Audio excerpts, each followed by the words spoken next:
Halo teman-teman, perkenalkan nama saya Naufal Husaini Pratama. Saya dari Biologi TL2. Saya hari ini akan membahas tentang organ reproduksi laki-laki dan organ reproduksi perempuan. Yang akan saya bahas duluan yaitu organ reproduksi laki-laki. Organ reproduksi laki-laki dibagi menjadi dua, bagian luar dan bagian dalam. Saya akan membahas bagian luarnya terlebih dahulu. Yang pertama ada penis. Penis adalah saluran pengeluaran urin dan sperma yang terletak di bawah perut dan di atas buah zakar. Selanjutnya ada skrotum. Skrotum berfungsi sebagai melindungi testis dan menjaga suhu testis 2-3 derajat di bawah suhu tubuh yang bertujuan untuk menciptakan sperma yang sehat dan optimal. Selanjutnya bagian dalam.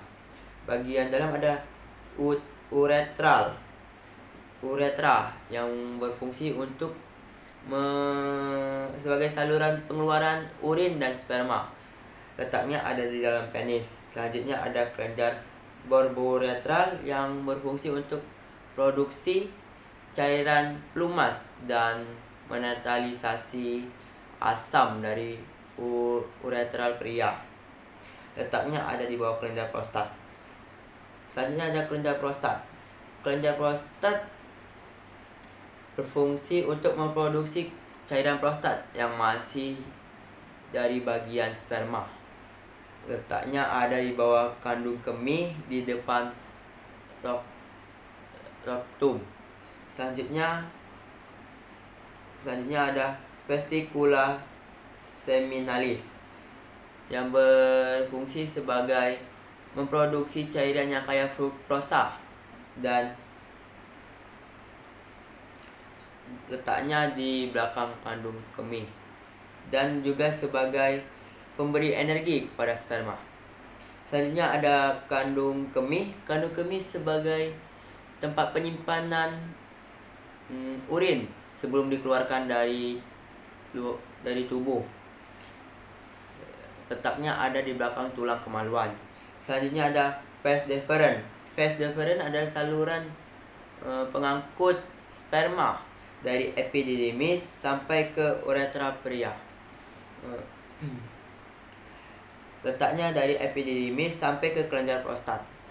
Selanjutnya ada epididymis. Epididymis sebagai alat penyimpanan, pematangan, dan transportasi bagi sperma. Letaknya ada di belakang testis. Selanjutnya ada testis. Testis tempat produksinya sperma dan hormon testosteron. Letaknya ada dalam skrotum. Oke, itulah organ reproduksi laki-laki. Selanjutnya kita akan membahas organ reproduksi perempuan.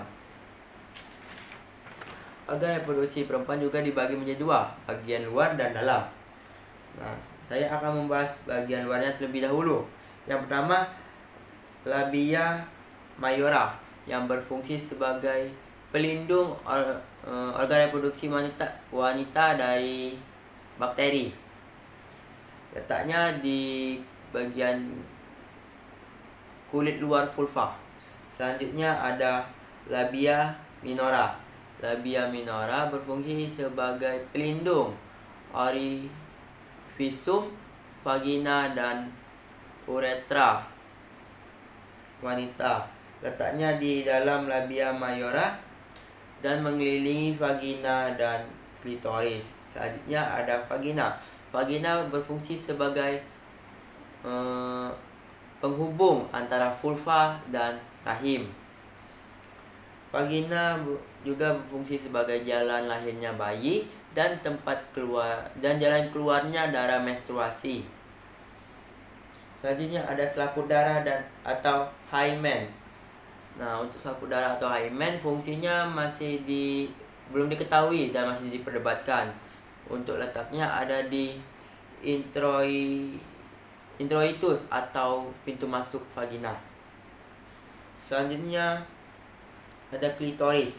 Klitoris berfungsi penting dalam hubungan seksual wanita karena dapat merangsang. Di dalam klitoris terdapat banyak saraf.